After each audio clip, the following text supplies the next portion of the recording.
recorded by Daniele. The Spasm by Guy de Maupassant. The hotel guests slowly entered the dining room and took their places. The waiters did not hurry themselves, in order to give the latecomers a chance and thus avoid the trouble of bringing in the dishes a second time. The old bathers, the habitués, whose season was almost over, glanced, gazed toward the door whenever it opened, to see what new faces might appear. This is the principal distraction of watering places. People look forward to the dinner hour in order to inspect each day's new arrivals, to find out who they are, what they do, and what they think. We always have a vague desire to meet pleasant people, to make agreeable acquaintances, perhaps to meet with a love adventure. In this life of elbowings, unknown strangers assume an extreme importance. Curiosity is aroused, sympathy is ready to exhibit itself, and sociability is the order of the day. We cherish antipathies for a week, and friendships for a month.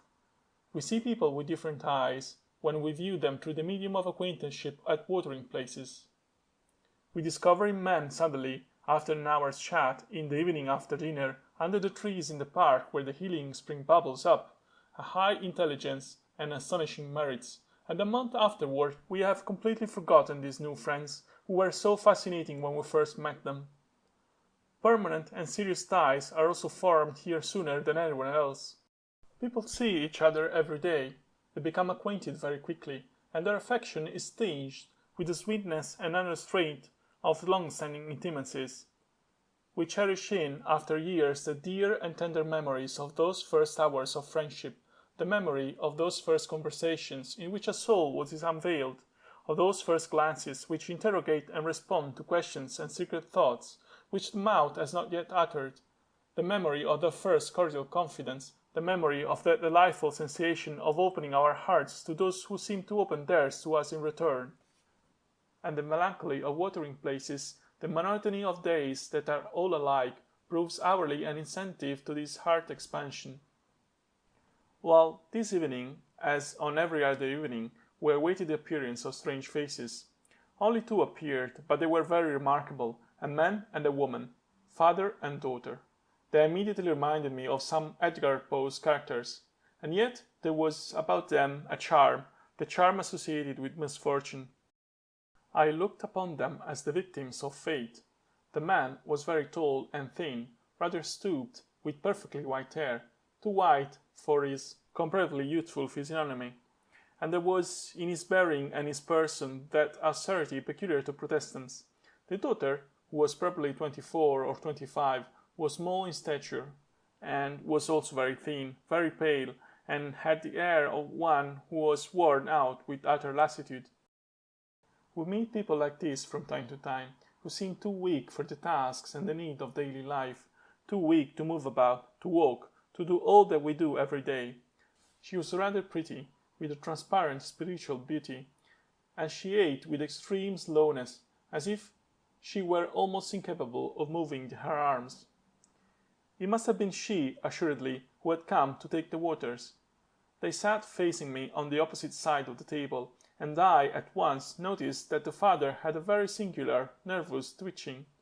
Every time he wanted to reach an object, his hand described a sort of zigzag before succeeding in reaching what he was in search of, and after a little while this movement annoyed me so that I turned aside my head in order not to see it.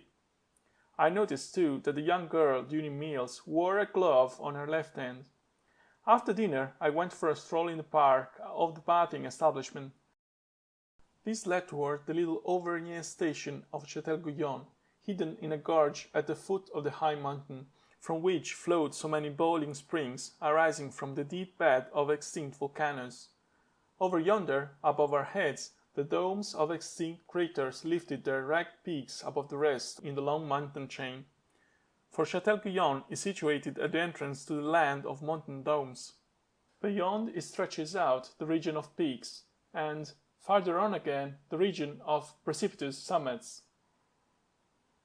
The Puy de Dôme is the highest of the domes, the peak of Sancy is the loftiest of the peaks, and Cantal is the most precipitous of these mountain heights.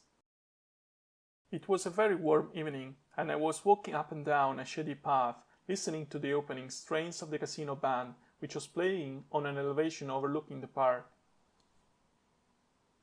And I saw the father and the daughter advancing slowly in my direction. I bowed as one bows to one's hotel companions at a watering place, and the man, coming suddenly to a halt, said to me, "Could you not, monsieur, tell us of a nice walk to take, short, pretty, and not steep, and pardon my troubling you?" I offered to show them the way toward the valley through which the little river flowed, a deep valley forming a gorge between two tall, craggy, wooded slopes. They gladly accepted my offer, and we talked naturally about the virtue of the waters. "Oh," he said, "my daughter has a strange malady, the seat of which is unknown. She suffers from incomprehensible nervous attacks. At one time the doctors think she has an attack of heart disease, at another time they imagine it is some affection of the liver, and at another they declare it to be a disease of the spine. Today, this protean malady, that assumes 1,000 forms and 1,000 modes of attack, is attributed to the stomach, which is the great cauldron and regulator of the body. This is why we have come here. For my part, I am rather inclined to think it is the nerves. In any case, it is very sad." Immediately the remembrance of the violent spasmodic movement of his hand came back to my mind, and I asked him, "But is this not the result of heredity? Are not your own nerves somewhat affected?" He replied calmly, "Mine? Oh no, my nerves have always been very steady." Then suddenly, after a pause, he went on, "Ah, you were alluding to the jerky movement of my hand every time I try to reach for anything. This arises from a terrible experience which I had. Just imagine this daughter of mine was actually buried alive." I could only utter, "Ah," so great were my astonishment and emotion.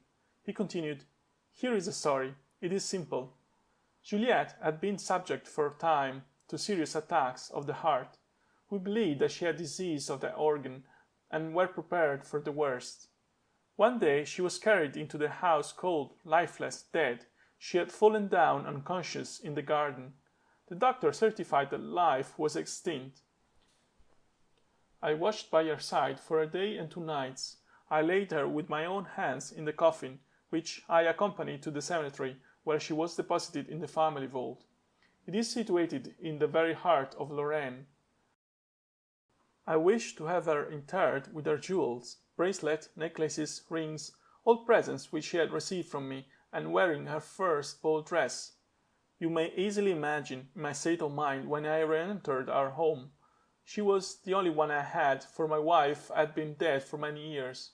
I found my way to my own apartment in a half-distracted condition, utterly exhausted, and sunk into my easy chair, without the capacity to think or the strength to move.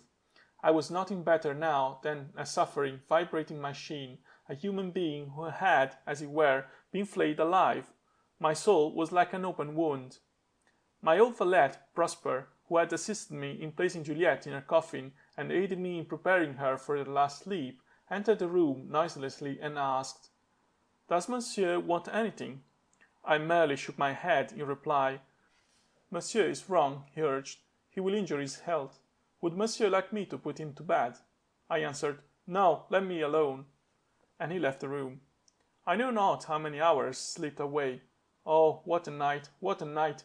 It was cold. My fire had died out in the huge grate, and the wind, the winter wind, an icy wind, a winter hurricane, blew with a regular, sinister noise against the windows. How many hours slipped away? There I was without sleeping, powerless, crushed, my eyes wide open, my legs stretched out, my body limp, inanimate, and my mind torpid with despair. Suddenly the great doorbell, the great bell of the vestibule rang out. I started so that my chair cracked under me. The solemn, ponderous sound vibrated through the empty country house as through a vault. I turned round to see what the hour was by the clock. It was just 2 in the morning. Who could be coming at such an hour? And abruptly the bell again rang twice. The servants, without doubt, were afraid to get up. I took a wax candle and descended the stairs. I was on the point of asking, "Who is there?" Then I felt ashamed of my weakness, and I slowly drew back the heavy bolts. My heart was throbbing wildly. I was frightened. I opened the door briskly, and in the darkness I distinguished a white figure standing erect, something that resembled an apparition. I recoiled, petrified with horror, faltering. Who are you?" A voice replied, "It is I, father." It was my daughter. I really thought I must be mad, and retreated backward before this advancing spectre. I kept moving away, making a sign with my hand, as if to drive the phantom away, that gesture which, you have noticed, that gesture which has remained with me ever since. "Do not be afraid, papa," said the apparition. "I was not dead. Somebody tried to steal my rings and cut one of my fingers. The blood began to flow, and that restored me to life." And in fact, I could see that her hand was covered with blood. I fell on my knees, choking with sobs and with a rattling in my throat. Then, when I had somewhat collected my thoughts, though I was still so bewildered that I scarcely realized the awesome happiness that had befallen me, I made her go up to my room and sit down in my easy chair. Then I rang exactly for Prosper to get him to rekindle the fire and to bring some wine and to summon assistance. The man entered, stared at my daughter, opened his mouth with a gasp of alarm and stupefaction, and then fell back dead. It was he who had opened the vault, who had mutilated and then abandoned my daughter, for he could not efface the traces of the theft. He had not even taken the trouble to put back the coffin into this place, feeling sure, besides, that he would not be suspected by me, as I trusted him absolutely. You see, monsieur, that we are very unfortunate people." He was silent.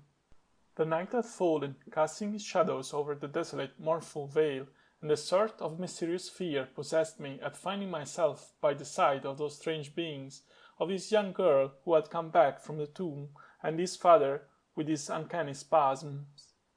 I found it impossible to make any comment on this dreadful story. I only murmured, "What a horrible thing!"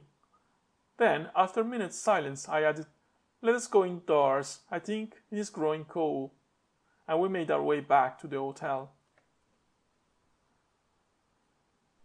End of The Spasm. Recorded by Daniele.